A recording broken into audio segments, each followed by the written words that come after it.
Hello दोस्तों, मेरे channel पर आप सभी का स्वागत है।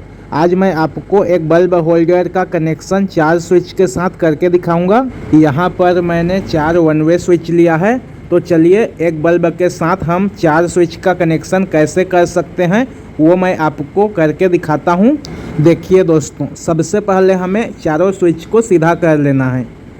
दोस्तों, आप मान लीजिए कि यह चारों स्विच अलग अलग कमरे में लगा है। तो इसका कनेक्शन कैसे करना है देखिए। सबसे पहले मैं एक स्विच के ऊपर में तार को लगाकर कस लेता हूं। अब देखिए, इस तार को हमें दूसरे वाले स्विच के ऊपर में ही लगाना है। अब यहां पर एक तार और लगाना है और फिर उस तार को तीसरे वाले स्विच में लगाना है। अब देखिए दोस्तों, इस तार को मैं इस वाले स्विच के ऊपर में लगा देता हूं। अब यहाँ पर भी हमको एक तार और लगाना होगा। तो इसी में इस तार को मैं लगा देता हूं और इसे भी कस लेता हूं। अब इस तार को हमें चौथे वाले स्विच में लगा देना है। तो मैं इसे चौथे वाले स्विच में लगा देता हूं। दोस्तों, यह ज़रूरी नहीं है कि आप एक बल्ब का कनेक्शन 4 ही स्विच के साथ कर सकते हैं। आप इसमें जितना चाहें उतना स्विच लगा सकते हैं।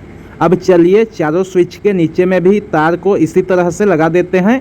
जैसे हमने ऊपर में तार का कनेक्शन किया है वैसे ही हमें चारों स्विच के नीचे में भी तार का कनेक्शन कर लेना है।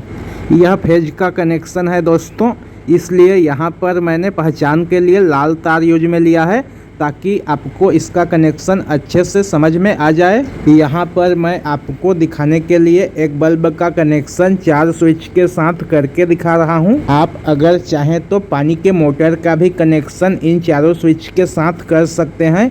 बस आपको ज़्यादा एम्पियर का स्विच यूज में लेना है, क्योंकि यहाँ पर मैं 6 एम्पियर का स्विच यूज में लिया हूँ।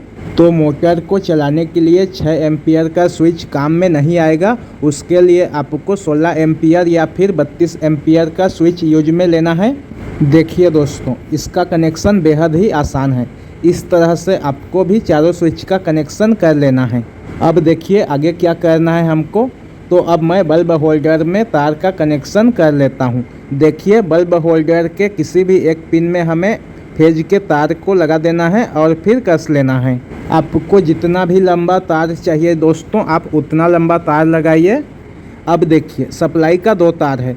तो जो न्यूट्रल वाला सप्लाई का तार है उसे हमें बल्ब होल्डर के दूसरे वाले पिन में लगा देना है। तो मैं इस काला तार को यहाँ पर लगा देता हूँ, क्योंकि ये काला तार न्यूट्रल का है। तो मैं इसे बल्ब होल्डर के दूसरे वाले पिन में लगा देता हूँ। अब चलिए दोस्तों, इसके ढक्कन को मैं इसमें बंद कर लेता हूँ।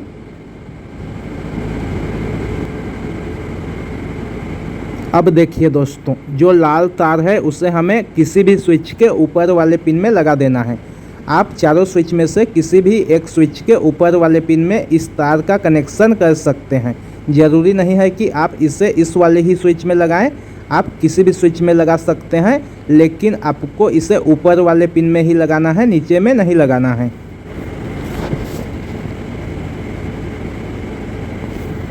अब चलिए दोस्तों, इसमें हम सप्लाई के फेज वाले तार का कनेक्शन कर देते हैं।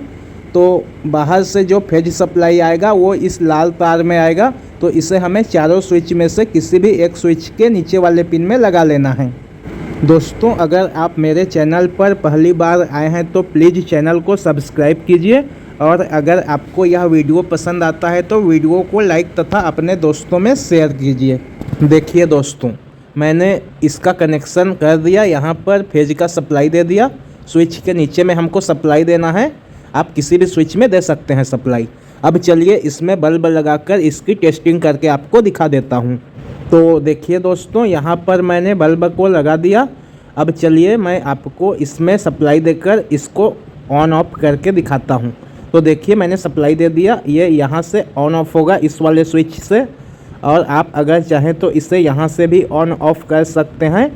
देखिए दोस्तों, अब ये तीसरा वाला स्विच से भी ऑन ऑफ होगा और ये चौथा वाला स्विच से भी ऑन ऑफ होगा।